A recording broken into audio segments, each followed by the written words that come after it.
Planet of the Dead, the second special in David Tennant's denouement final series of Doctor Who, written by Russell T Davies and Gareth Roberts, and first broadcast on the 11th of April 2009.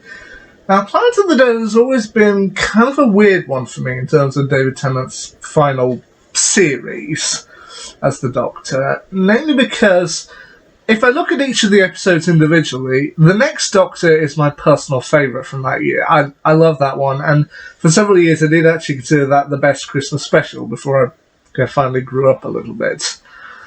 The Waters of Mars, I think, is the scariest of that particular year, and The End of Time, both parts, I think, is the best story of that particular year. So, as a result, Planet of the Dead has often fallen by the wayside. I think it's the weakest of that particular specials year, but I do still think it's a good episode.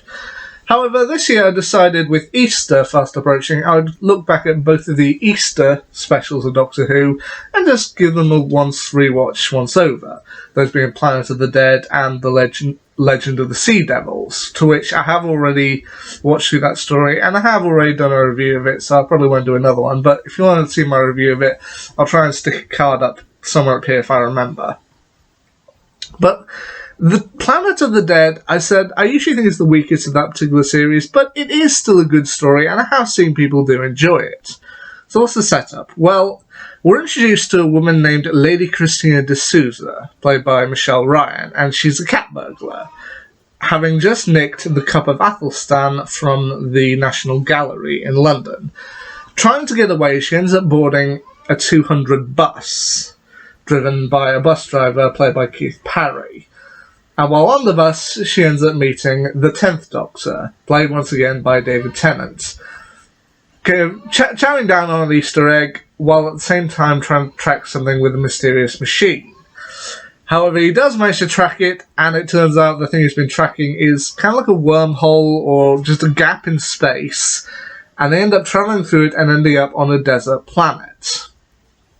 To which, while trying to figure out what's going on and where they are, the bus driver tries to walk back through the portal just to get back to Earth, but ends up getting killed.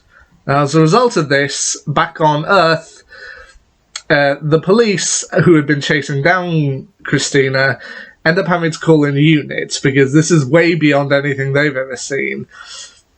Meanwhile, on the desert planets, everyone ends up introducing themselves. You've of course got the Doctor, played at this point by David Tennant, Lady Christina de Souza, played by Michelle Ryan.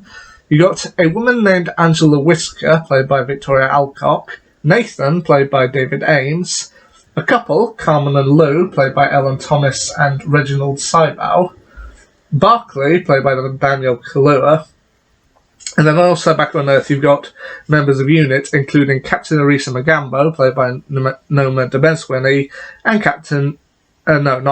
Dr. Malcolm Taylor, played by Lee Evans.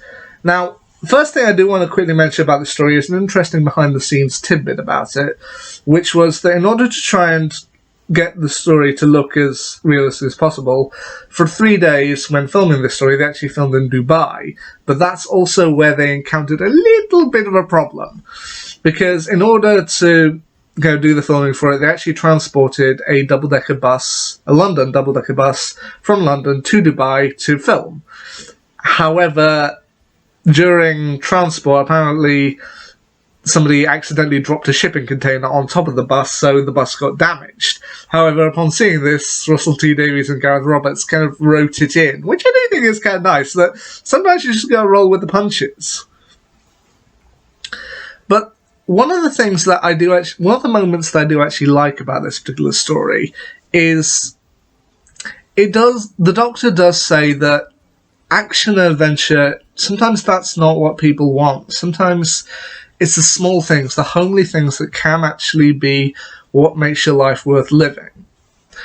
When the bus passengers are starting to panic, he asks them individually where each of them was going kind of before when they got on the bus, to which Angela says that she had just been hoping to go home to her husband Mike and her 18-year-old daughter Suzanne. Which, as the Doctor says, that's good. That's where she wanted to be. That's her family. That's what she's going to be. When he asks Nathan, Nathan admits that having had a bit of a tough week, including losing his job, he was just intending on going home, staying in and watching TV. Which also, brilliant. Carmen and Lou were planning to just go home and have chops and gravy, which is a lot to his, that's special, that's so special, chops and gravy.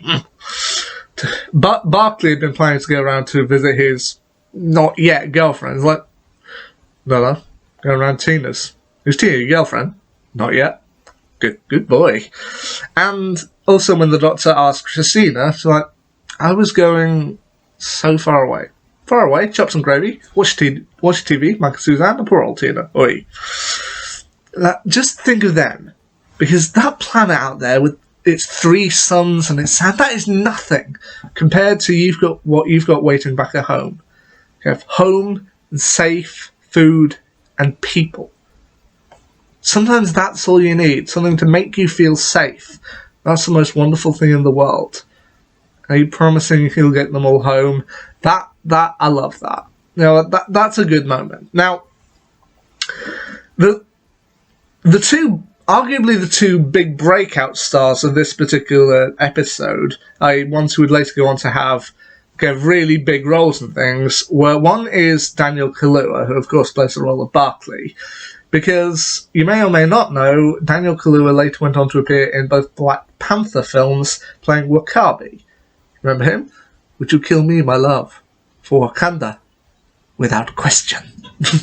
Which, yeah, and that's nice to see. And the other, of course, is Noma Dumeswini. Now, this isn't her first role in Doctor Who. I mean, she previously portrayed Captain Risa Magambo in the Series 4 episode Turn Left. So this isn't her first time here, but it's nice to see her get a bit more of a meaty role, as Noma Dumeswini would later go on to portray an alternate version of Hermione Granger in the Harry Potter stage show, Harry Potter and the Cursed Child. So once again, it's a big role for her, and it's nice to see her get a role in Doctor Who. I also just love her kind of chemistry with everyone, like when she was given the phone call to the Doctor, who's calling from the desert planet, and she said, Doctor, this is Captain Risa Magambo. Might I say, sir, it's an honour. Did you just salute? No. But while those two, I think, are the breakout stars, the one character who everybody loves in this story is Lee Evans as Dr. Malcolm Taylor, who he's all of us, basically. He is an utter fanboy, just talking with the Doctor and just having so much fun and just in complete awe of him. Now, ultimately it turns out that the planet they're on is the planet San Helios, and the Doctor and Christina, while exploring, end up discovering 2 things. One, they end up discovering a pair of aliens known as Tritovores, kind of giant flies who have come to the planet of San Helios in order to do some trade with San Helios City.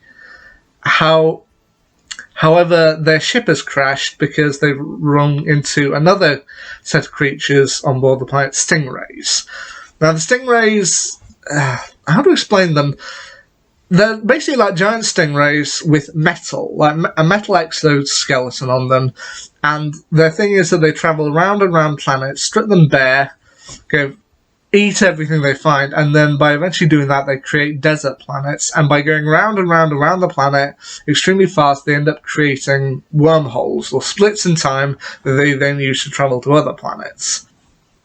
So it's up to the Doctor, Regina, and everyone else to find a way to stop the stingrays and ultimately get back home to Earth. Now, as I said, this is a story that overall I think is probably the weakest of David Tennant's final year, but at the same time, it's not a bad story. I mean, when I posted that I was going to be watching these 2 stories again on social media, there were some people who said they did like both, but others who said that Planet of the Dead is a really good story, Legend of the Sea Devils is not, to which I can kind of understand, but I don't know. I'd still give Legend of the Sea Devil a passing grade. But I like that story. But Planet of the Dead is a better one, and I do think that it is a good one to rewatch every now and again. And as I said, I would usually rewatch The Next Doctor and The End of Time around Christmas, because it's Christmas. Go rewatch those every year. But Planet of the Dead, weirdly enough, I can't remember the last time I rewatched it. But now I have, and you know what, it's still fun. The last character that I do want to mention, who doesn't do entirely very much in the story, but I do feel deserves a mention, is D.I. McMillan, played by Adam James. And the reason why I'm going to mention him is he's probably one of the funniest parts of the story, is that he's a police officer who's been sent to chase down Christina, and at the end of the story he does finally manage to arrest her. Even though Christina does try to ask the doctor if she can travel with him, the doctor, having lost other people in the past, doesn't really want to travel with anyone else at the moment. To which D.I. McMillan finally arrests her and begins reading her rights. To which he begins reading her rights and then goes, etc., etc., to which and said, yeah, I'm pretty sure police officers aren't allowed to say etc. when reading their rights, because I believe if you do that, then they can't be charged. I mean, I might have got that wrong, but that's just what I thought. But then the funniest part of the story is right at the end when the doctor, after having received an ominous warning from Carmen about something coming in his future, he will knock 4 times. He ends up partially changing his mind and uses the sonic screwdriver to release Christina from her handcuffs, to which Christina then runs out of the car and into the bus, which, while McMillan tries to order her out, the doctor said, I'd advise you to stand back, to which McMillan then says to him, I'm arresting you too for aiding and abetting. Yes, I'll just step inside this police box and arrest myself. To which everyone finds that line funny, and you know what? So do I. So if you haven't rewatched Planet of the Dead in a very long time, you know what? This Easter, go and rewatch it again. It's not heavily Easter themed, but you know what? It's still fun. And you know what? Sometimes with Doctor Who, fun is just all we need. Anyway, until next time, see ya.